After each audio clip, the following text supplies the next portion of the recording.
Welcome back to the 2024 end-of-year review of Foodie Beauty's infamous cycles. In this video, we'll pick up where we left off with the beginning of Cycle 3. Cycle 3 began at the end of May with a full body reset as described by Foodie, and here she is telling us about her kidney infection. Careful, it's a bit TMI. But after they did more testing, they put me on the right ones, and because I think they're working. I don't have chills anymore and all that stuff, so. Oh my god. We have to celebrate. I had a normal pee. It was like a normal pee. Like a normal long pee. Like when I had the infection at the beginning, babe, TMI, but when I had the infection at the beginning, it felt like only a few like drops were coming out. It felt like thick sludge or something, and it smelled like hickory barbecue. It was gross. It smelled like hickory barbecue smokehouse almonds. Yes, I don't have any more diseased piss. Woo! From this point on, she invokes healthy Foodie, who just loves fruits and vegetables.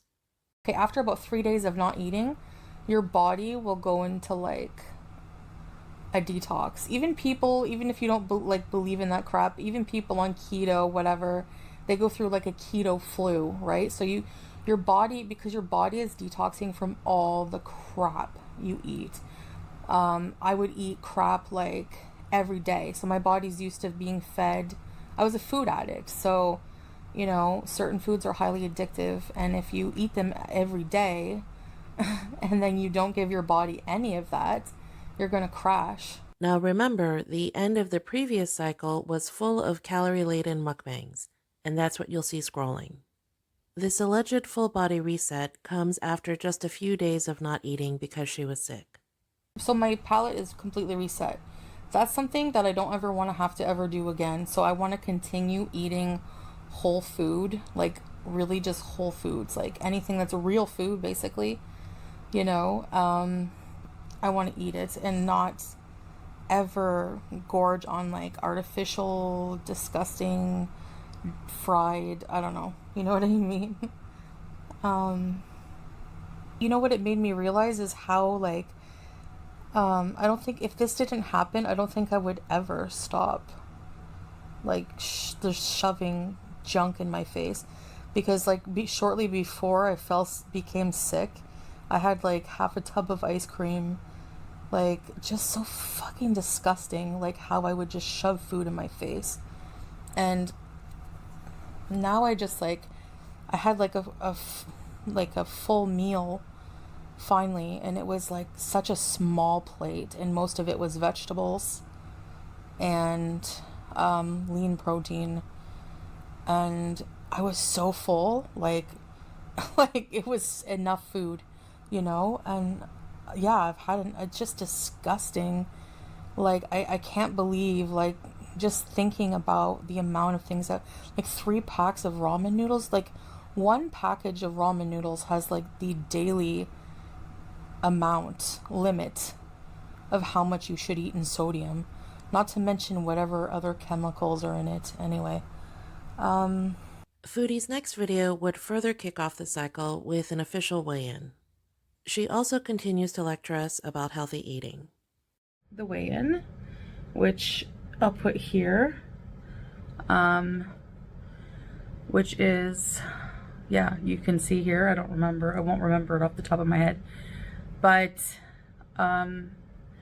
so I'm down like 15 kgs right now, total, because like the last time I weighed in at the doctor's, I was 166, and now I'm 151 something, so that's actually the lowest I've been in a while. I've just been eating, what have I been eating? I haven't been cooking yet. I'm not, like, I'm just starting to feel normal. Yeah, it's gonna take me a bit longer, maybe another, few days to a week, to just reorganize everything in my life here and get up and try again, Now this is something I'll never quite understand. Why does Foodie constantly have to reorganize her kitchen? You have a fridge, you have a stove, you have some pots and pans. What's to reorganize? It's almost as if she feels completely overwhelmed by anything other than takeout. So I've just been eating a lot of fruit. Like really juicy, hydrating, like things that are hydrating, you know, like a lot of salads, a lot of fattoush, a lot. One of my favorite comments on this particular video was, "Hey Foodie, you know what else is hydrating? Water." It's word salad like this that really hammers home the fact that she doesn't understand her type 2 diabetes. Eating a ton of fruit, no matter how juicy it is not good for somebody with her comorbidities. And then you've got the genius sidekick Salah, who's bringing home things like pints of beans, piles of pita bread, and straight up boiled wheat. He clearly has no idea about what carbohydrates are or what they do to Foodie's blood sugar. To him, it's all healthy because it's not fast food. He has zero concept of portion control. Take a look at what he was bringing her for breakfast pretty much every day. They call it hummus, which is just, you know, think of hummus as a sauce, but it's actually just the chickpeas. Yeah. We call it nahi. Nechi? Yeah. Okay, and this one is full? No. Bajella. Bajilla? Yeah. They're huge. They're huge, like beans. And then this is like my favorite. This is Ash. ash. It smells like there's greens in there, onion. Super healthy. Yeah, a bunch of beans. I don't know. It's delicious. And this is jarish. Yeah. Made with chicken. So there's chicken, and it's like some kind of like wheat grains that they use. Now don't get me wrong, all of that looks lovely, but in that quantity, in 2-cup containers, almost every single day, Foodie was pretty much carb loading like a marathon runner. So I've been eating like a lot of like beans for like breakfasts and stuff like that, if I eat breakfast. Otherwise I usually just have like one main meal where it's like I'll have like a lot of salad, a little bit of chicken, and some rice. I've been eating rice every single day, not maybe like a quarter of what I would normally eat, maybe even less than that. And I find that's been satisfying and filling. So yeah, we'll see. We'll see. One thing I figured out about Foodie cycles is that she's pretty short-sighted about what she considers healthy. It's grilled fish and rice, grilled chicken and rice, salad on the side. She doesn't really venture out. In my opinion, that's why the healthy part of the cycle doesn't last too long. She simply gets bored. We'll see what happens when the cravings come back, but I have like this like rage inside of me for like I dare it to come back. You know, like I dare it to come back and ask me to eat pot pie. I swear.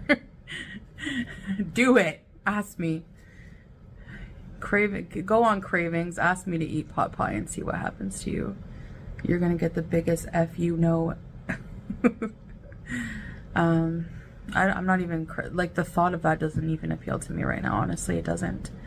So Foodie constantly says that she doesn't go back and watch her old videos, but it's stuff like this that I really wish she would. I've just been craving more natural food, and I think I'm gonna, when I do start cooking again, I'm gonna be like planning what kind of things. Like I think really high volume, like vegetable, like just a huge stock pot of soup that I love, because I've been eating lentil and vegetable soup every day. So I'll just throw a bunch of vegetables, lentils, and just blend it. I love it. Right. Okay, vegetable soup. Got it. Stay away from things that are really, you know, really high fat, saturated fat, like creams and butters and stuff like that. So that never does me any favors. And yes, of course, no like white pasta, like processed like breads, nothing processed essentially. Like I'm not gonna eat anything from a package. So yeah, even like if I go to a movie, because there's a movie I really want to see, I'm not going to get, like, the thought of drinking Diet Pepsi grosses me right out. It's like, just, why drink just a bunch of chemicals? What's the point? Well, would you believe that after about a week of trying to eat healthier and cooking at home, Foodie would forget all of this as if it was a fever dream? The strangest thing for me is that she puts this all online. She makes these broad, sweeping declarations and then does a 180. She goes from no more processed food to, hey, look what I got at Wendy's. And the strange thing is, she falls off the wagon for the most basic of fast food. Today I have Wendy's for you. I'm going to be eating Wendy's for lunch today. I haven't had Wendy's in a long time and I'm super craving it. So anyways, I hope this makes you hungry and I hope you have something good to eat today and have lunch with me. All right, so I got a Dave's single, just a single patty. And I also got some spicy chicken nuggets and they gave me some barbecue sauce. And I also have some chili cheese fries and I added some jalapenos on there. All right, so, and I have some diet cola. So let's dig in and try a bite of this sandwich, this burger. Bismillah. Beauty bite. First bite for you guys. All right, let's do this. And that's pretty much how Cycle 3 fizzled out, with Foodie going back to mukbangs. Don't forget about that kidney infection though, because that's what carries us over into Cycle 4. I don't enjoy doing that content whatsoever. I don't enjoy it. So, yeah, judge me all you want for that. But for me, there's just no way. There's just no way, no way, no way.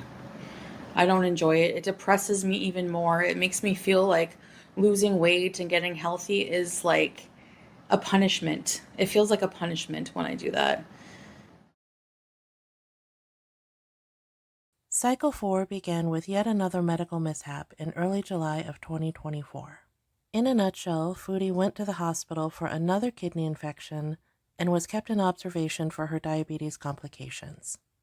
Up until that point, she was only on one oral medication for her diabetes, which was Genumet, and she was taking it in a rather odd way. In Cycle 3, she claimed that a walk-in clinic doctor told her that she could take extra if she needed to. I'm feeling well. I'm feeling healthier. And that is probably because the medications are working, the antibiotics. I had a pretty bad kidney infection. For those of you who are not aware of what happened, I had a pretty bad kidney infection. I did have one not even a month ago. I think what happened was it never fully resolved. That's maybe also the doctor said that could have happened as well. Now remember, the last kidney infection was weeks before this, not just a few days, so this is highly unlikely. And also just that my blood sugars have been really high. So there's three things I'm really trying to fix. Number one being the infection, because that can cause your blood sugars to remain elevated.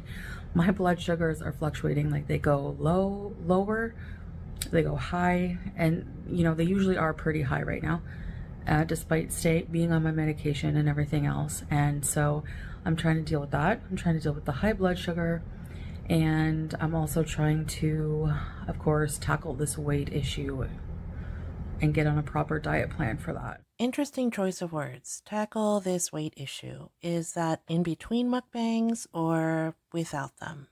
The truth of the matter is, we're just past half of the year and Foodie shows no signs of wanting to change.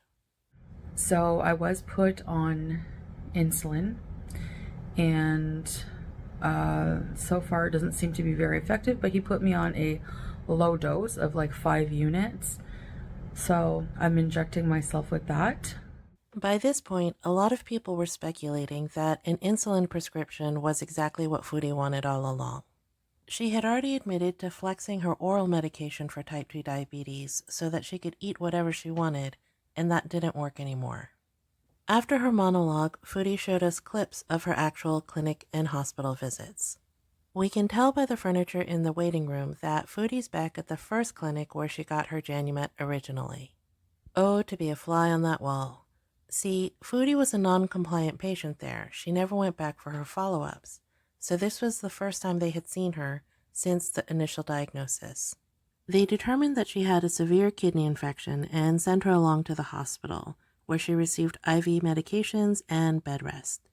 While she was there under observation, she made sure to show off her IV and all of the food that she had in the hospital. I wonder if it registered to her that she was also seeing proper portions for the first time. Foodie made a big show of not being able to finish all of her meals, but this doesn't last, of course. After hours under observation, she was released to go home and told to follow up with her primary care physician, or the internal medicine clinic. The video about that came out the next day, with a much more subdued Foodie filling in the details. So then, the doctor was like, everything can go away. All of these problems, would most likely go away if you, get your weight under control. So he gave me 2 prescriptions, like on a prescription paper. He wrote like my weight and everything like that, to go see the obesity clinic, which is why you see me beside the obesity clinic door, because it was like right near our appointment. And then there's a nutritionist door. Nutritionist. To date, Foodie still hasn't made any of these appointments. It said nutrition on the door, so there's nutrition, obesity. So I have to go at some point, and while we were there, there was no one there because we went pretty close to the 5 o'clock mark. Like it was like between 2 and 5. But yeah, by the time we were done my appointment, and by the time we got done my appointment, everything, it was like getting pretty late, and there didn't seem to be anybody in there. So we have to go at some point soon. And yeah, like I said, this never happens. Foodie will later admit that she just doesn't want to go, and that's why she keeps putting it off. She's now claiming that she'll do it after the new year, presumably after her visit to Canada. Cycle 4 is another long one, and there is no healthy portion, really. She just goes right into making her own type of comfort food, and then returns to mukbangs. Really, really calorie-dense ones too, like Burger King, Poutine, Taco Bell. It's as if the doctor had never said anything at all. As the summer went on and the rolling blackouts came and went, Foodie decided to change the venue yet again, and this time it was to Thailand. As I'm sure you can imagine, Foodie was not quite on her best behavior diet-wise in Thailand, so Cycle 4 ended up being quite a doozy. The entire time she was there, Foodie stayed at the same economy hotel and went out just a couple of times each week. She went live for hours every day, almost like she was back in the villa, high as a kite and noshing on 7-Eleven food. I'm like a rodent trying to open a package. Okay, pandan's a plant. Good. Okay. I mean, there's whipped cream. I don't think there would be pork in whipped cream, but you never. Yum! Smells good. Mmm. Isn't that cute? Bismillah. Mmm.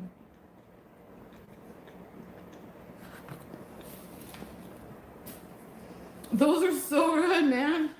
For this particular video, she went live for 6 hours, and she never really stopped eating the whole time. The funny thing is, she was just putting stuff in her cart at 7-Eleven. She had no idea what some of it even was.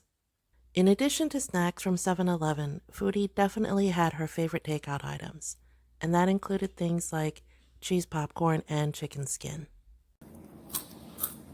I got 2 bags.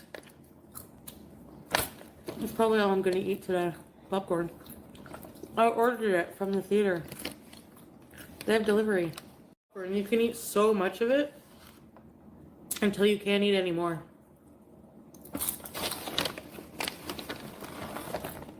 How many calories in a bag like this? About halfway through the trip, around week 3, Foodie got sick. At first, she thought it was a summer cold, but then she just kept getting worse, and of course, she never went to the doctor. The talking point here was that she didn't mask up, and it seems like she might have gotten people at the hotel sick.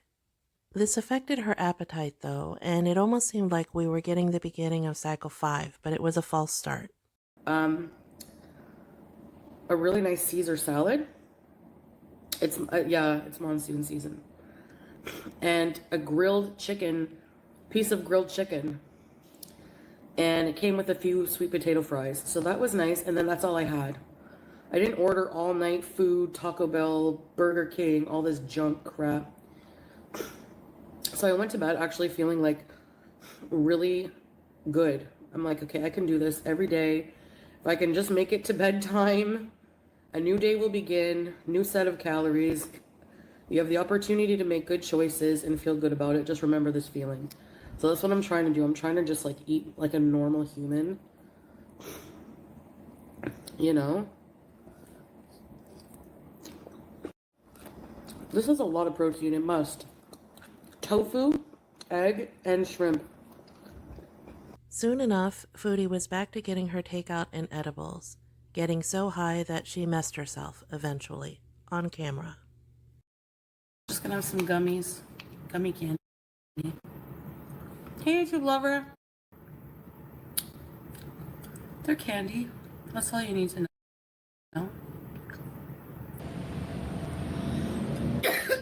Oh no. What was the oh no for? Nothing. I cannot go anywhere with this flu. I had a bit of an accident in my pants. So I had to clean up and change. Eggs on legs, how did you know? When I coughed, something happened, so I didn't expect that at all. Just cough and, not to be gross, but I've never had a cold like this that causes me to crap myself. And that's pretty much how cycle 4 ended. Foodie was sick in Thailand, she flew home, and she began a new health arc in cycle 5. It was almost as if Bangkok was her last hurrah. The edibles, the food, and then when she got back to Kuwait, it would be down to business. Foodie's chief complaints during cycle 4 were her ongoing battle with hyperglycemia and her mystery illnesses in Thailand. By this point, she had been prescribed insulin and was on a whole host of other medications. We'll finish up the series with part 4, and we'll cover the rest of the year, so look out for a video around New Year's Eve. In the meantime, drop me a line in the comments and let me know what you think. I'd love to hear from you.